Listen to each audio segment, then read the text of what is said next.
Hello everyone. അപ്പോൾ ഇന്നത്തെ നമ്മുടെ വീഡിയോ എന്ന് പറഞ്ഞാൽ ഈ മാസത്തെ കിൻഡർ ജോയ് അൺബോക്സിങ് വീഡിയോ ആണ്. ലാസ്റ്റ് 2 പ്രാവശ്യം ഒരേ സാധനം കിട്ടി വളരെ വിഷമത്തിലാണ്ട് പോകൊണ്ടിരിക്കുകയായിരുന്നു ഞാൻ. അപ്പോൾ ഇപ്രാവശ്യമെങ്കിലും പുതിയത് എന്തെങ്കിലും കിട്ടുമെന്നുള്ള പ്രതീക്ഷയിൽ തുറന്നു.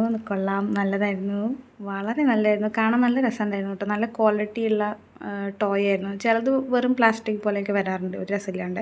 ഇത് നല്ല ഫിനിഷിംഗ് ഒക്കെ ഉണ്ട്, നല്ല രസമുണ്ടായിരുന്നു. അത്ര കോംപ്ലിക്കേറ്റഡ് ഒന്നും അല്ലാത്തതുകൊണ്ട് വേഗം ഫിറ്റ് ചെയ്യലൊക്കെ കഴിഞ്ഞു. ഞാൻ ഉറപ്പിച്ചു. അതിൻ്റെ ഫുഡ് കഴിക്കാനുള്ള സാധനമാണ് മുന്നിലുള്ള ബാസ്ക്കറ്റ്. ആ കിട്ടിയ ഒരു ചെറിയ വട്ടത്തിലൊരു പേപ്പർ കഷ്ണം കിട്ടിയിട്ടുണ്ട്. ആ പേപ്പർ കഷ്ണം നമ്മൾ അതിൻ്റെ ഉള്ളിൽ വെക്കും. അതിൻ്റെ ഉള്ളിൽ ഉള്ളത് സ്റ്റിക്കറാണ്. ആ സ്റ്റിക്കർ തുറന്നൊട്ടിച്ച് കഴിഞ്ഞാൽ അതിൻ്റെ ഫുഡാണ്. ആ പേപ്പർ നോക്കിയും ഞാൻ അങ്ങനെയൊക്കെയാണ് മനസ്സിലാക്കിയെടുത്തത്. അപ്പോൾ എന്തിനാ പേപ്പർ നോക്കിയെന്ന് പോലും എനിക്കറിയില്ല. എന്നിട്ട് ഞാൻ അത് ഇളക്കി പറിച്ചെടുക്കാൻ നോക്കി. അപ്പോഴാണ് അമൽ പറഞ്ഞത് അങ്ങനെ ഒന്നും അല്ലിട്ടിയത് വേറെന്തോ സംഭവമാണെന്ന് പറഞ്ഞ്. അങ്ങനെ അവൻ വെള്ളം എടുക്കാൻ വേണ്ടി പോയതാണ്. വെള്ളം എടുക്കാൻ പോയ ഗ്യാപ്പിൽ ഞാൻ ചോക്ലേറ്റ് തുറന്നു. അപ്പോഴേക്കും അവൻ വന്നു. അപ്പോൾ ഞാൻ വീണ്ടും ചോക്ലേറ്റ് മാറ്റി വെച്ചിട്ട് ഈ പറിച്ചതൊക്കെ വീണ്ടും ഒരുവിധം ഒട്ടിച്ച് വെച്ചിട്ട് എന്താണ് ഇതിൻ്റെ സംഭവം വേണ്ടി നോക്കാൻ പോവാണ്. അപ്പോൾ ആ കൊട്ട പോലത്തെ സാധനം ഉണ്ടല്ലോ, അതിൻ്റെ ഫുഡ് ഇടാനാണെന്ന് പറഞ്ഞ്.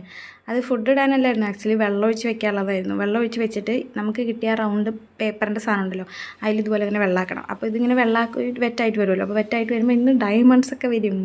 അതായിരുന്നു സംഭവം. പക്ഷേ ഞാൻ എന്തൊക്കെയോ വിചാരിച്ചു. ഇത് റീയൂസബിൾ ആണ് കേട്ടോ.